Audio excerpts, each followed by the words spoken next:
Hey, what's up, you guys? This is Sheila Beela, and I'm coming to you with another review of Tyler Perry's Zatima Season 2, Episode 19. Y'all, I have a meeting I have to be in, so this is going to be good but quick. All right, if please don't hesitate to like, comment, and subscribe if you get anything out of my channel. I am a growing channel, and I would like for you to grow with me. So let's go and get into this episode. It picks up where it left off last week, where the doctor came out to tell Zach that she was sorry, but to tell you that now we know that the mother is on life support.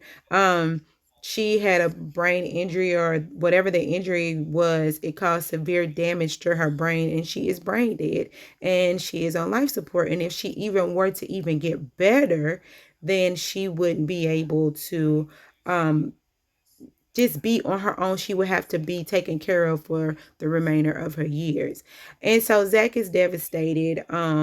He wants to know if he could see her. The doctor does say yes, but while they're over there talking, the brother Jeremiah comes over, and he said that Zach is the reason why the mother is like this. And the doctor is looking at him like, what? Like, it's not Zach's fault. But Jeremiah is constantly trying to find someone to blame in this situation. So he was like, I don't give a F. I'm not signing anything, because the doctor said that they would need their permission to take them off of life support. And Jeremiah said he ain't going, he ain't signing. And he was like, F you, doc. And the doctor was trying to calm him down. Like, look, I'm going to call security if you don't calm down. He was like, I don't care. Forget that security. Forget all of this. Fatima tried to actually calm him down too. Child. He looked at Fatima, was like, F you. Like, forget you too.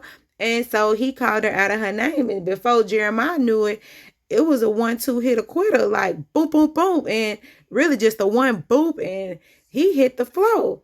I said, oh, Jeremiah, you didn't see that coming. I didn't either. So he on the floor, and Fatima kind of looked at Zach like, Zach, no, like, but the doctor said, hey, if he wouldn't have done it, security would have done it. So I guess you got to pick your poison at this point. So, I mean, I guess I would rather get beat up by my brother than by some strangers.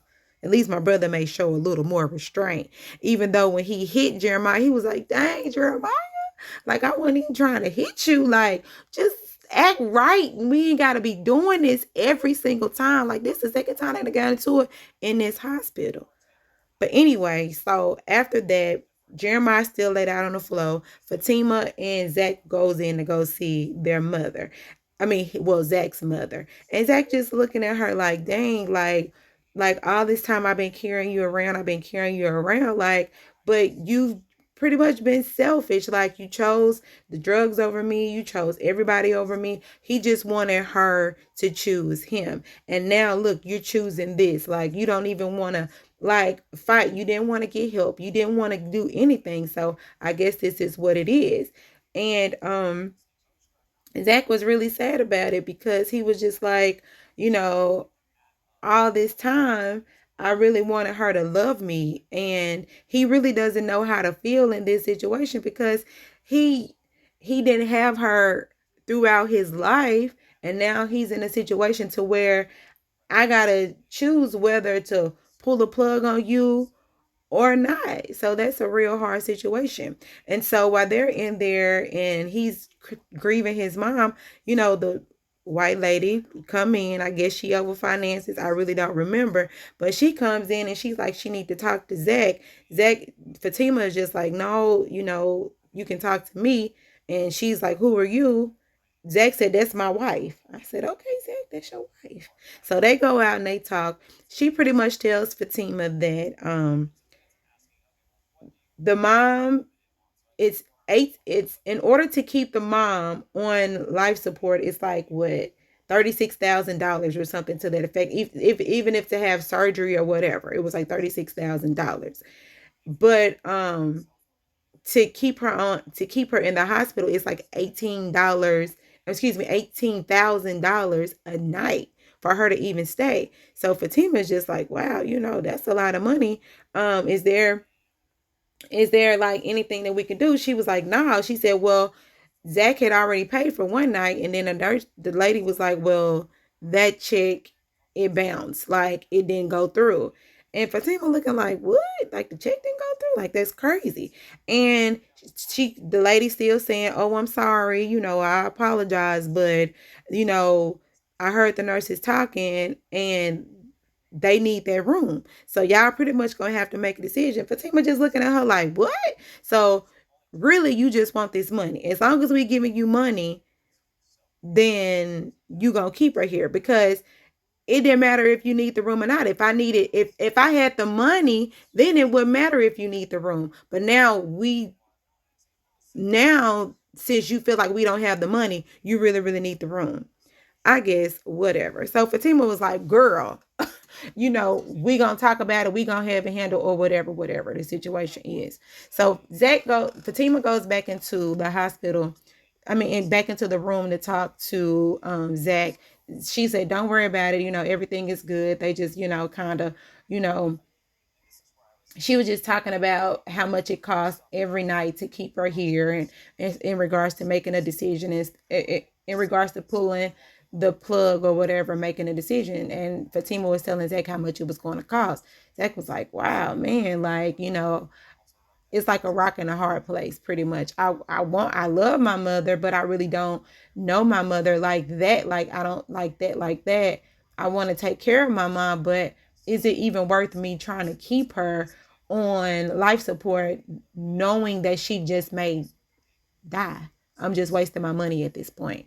So while they're in there talking, Jeremiah comes in and he wants to see his mama. But Fatima kind of tell him like, Jeremiah, no, whatever. But Jack was like, no, he good. I'm like, Fatima, that's his mama. If he want to come in here and see his mama, let him see his mama. It is what it is. So Fatima, she goes out the room and they're talking.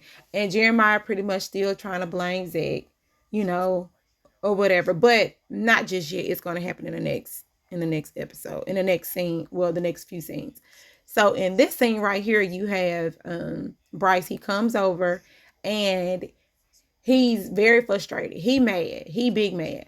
Oh my God, I ain't got no money. I can't pay my bills. I don't have. And Angela is just like, Zach right now, we can't talk to him because he is grieving his mom. She's in the hospital. And well, she didn't say grieving. He was like, well, the mom is in the hospital. He was just like, oh, okay, well. And then he said, well, we still need to call him and contact, all this stuff. So Angela ends up calling Fatima on the phone to try to see how everything is going with Zach, and to probably ease in there that, Bryce accounts are frozen and it has something to do with Zach or whatever. So she just trying to feel the environment. Hey, how is everything going? And then Fatima's like, the mom is on life support. Oh man, she on life support? Man, that's even worse. You know what I'm saying? So she said that they're going to come over there later, but Fatima was like, no, we don't really need the company right now. So they get off the phone, end up back talking to Bryce. Bryce Bryce to me almost seems as if he has Asperger's disease. If you don't know what that is, you can look it up. It's just a overview. Some cases are very severe. In some cases are mild. He has a case like it's not as mild, but it's not as severe either, because it's like when they have no sense of, like, they can't read the room. It's like they're just they don't have the feel of other people's emotions. It's like they almost don't take accountability. I don't know. They're kind of difficult people to deal with because they're not aware of other people and other people's feelings. It's just pretty much always about them, but some people have severe cases to where, it could really, weigh on their mental. But he's very functioning. When I actually used to work with a girl that had Asperger's, and we had to come to Jesus moment, because I was like, you're not going to be talking to me like you crazy. Now I told you how I felt. Now you going to have to deal with it or whatever. I don't know. But it was just weird dealing with that person every day, because their moods are very, their moods. I don't know. Just look it up. But he's very abrasive. He doesn't read the room. He doesn't hold accountability. He thinks it's everybody else's problem and not his. And that's just too much. I done wasted too much time on that anyway.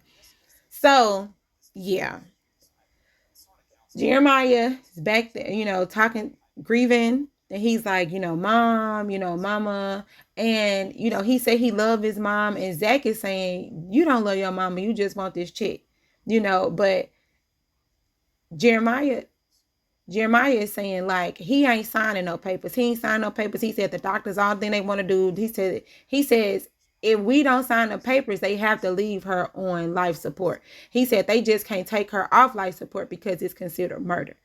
And I was like, okay, well, that's a good point, because a lot of times the doctors really, it's like they're used to seeing like a lot of cases over and over and over again, to where they just kind of, it is what it is. You know what I'm saying? And they'll just try to push it out there so you can hurry up and make a decision. But sometimes in a lot of cases,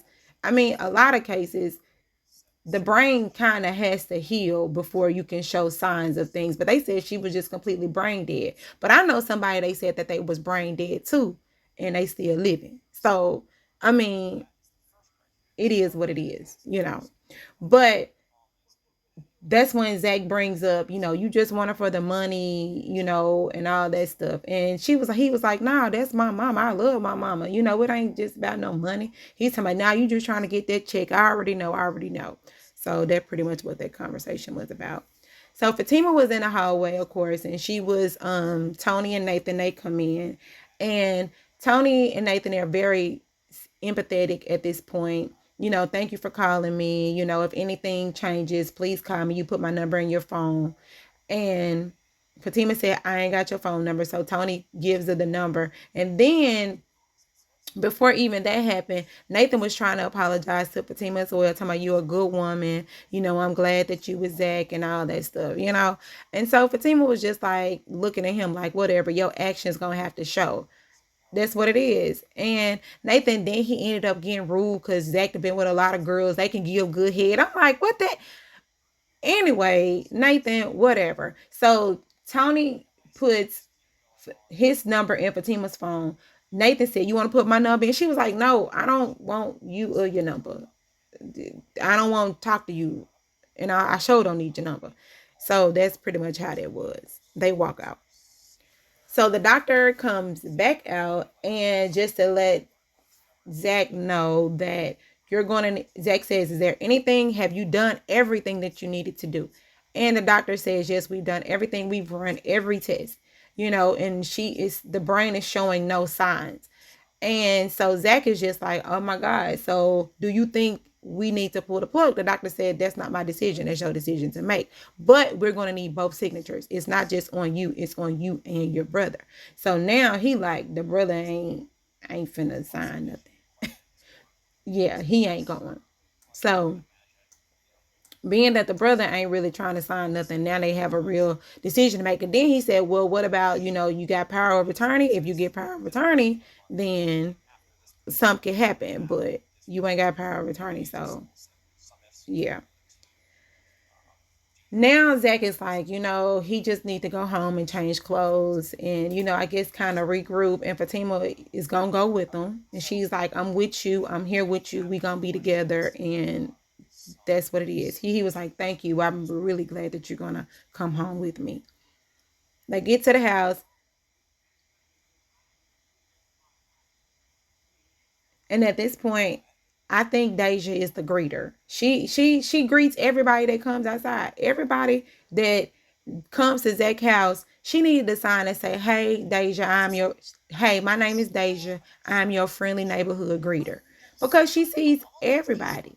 You know what I'm saying? And that's crazy. So they come up, and then I'm just like, Deja, why you got this neck brace on? Fatima just filmed you going into your house without the neck brace, entertaining the male guests.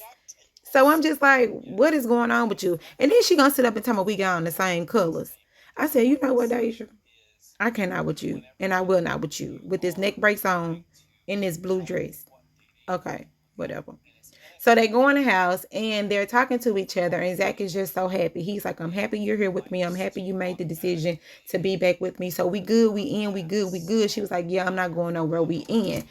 And so they start to say, like, you're gonna be a great mother, you're gonna be a great wife. And in return, Fatima is like, you're gonna be a great father and all this stuff. You really think so? He was like, yeah. So I'm like, what they talking about mother and father and stuff for? I mean, can y'all get married first and get all this stuff or whatever? But anyway, it is what it is. So then while they're in there talking to each other, talking about, she gonna get her clothes and come on back to the house. They locked in and all that stuff. Then you have Bryce and Angela coming on back to the house. Again, your friendly neighborhood greeter, Deja, she out there looking at Bryce, talking about, oh, he fine. And they gonna have some cute babies, but they gonna have cuter babies. I was like, and then she called the man Chinese, then he Japanese. I said, look, if you don't know what he is, just say he Asian. If you don't know nationality, just say he Asian. Ethnicity, Asian. Leave it alone. All right? That's it. So they go in the house, right? And then Angela is trying to read the room, everything, how everything going. Bryce is ticking like a ticking time bomb. Just what is it? Tell her. I'm like, Bryce, could you calm down? Like, really? Well, he needs to know. His assets are frozen. He ain't got he can't get none of his money out the bank account. Everything is just frozen. And it had something to do with you. Because when he was back, I know he did something. He was telling Angela, I know he did something. I know it's him. I know it's him. So, yeah. So, dun dun dun, the scene goes off. And I'm just like, whoo, that Bryce, he gets some of that, which I do understand. If you ain't got no money, you know what I'm saying? I get it. You know what I'm saying? I get it. You trying to figure out why you can't pay your bills. You can't even buy a stick of bubble gum for 75 cents. So you trying to figure out what's going on. You know what I'm saying? And so in your mind, they said because he was tied to Zach, and you figuring that Zach did something or whatever. But yeah, so y'all, let me know what you thought about this episode. I thought it was really, really good. I really didn't think that Tyler was going to, you know, I didn't think that he would get rid of Miss Gladys, but I mean, I guess it is what it is. I know I probably forgot a lot. I told you I have a meeting coming up, so I had to get through it real fast. But try to show my hand on my heart. Jesus loves y'all. Y'all have a great day. Bye.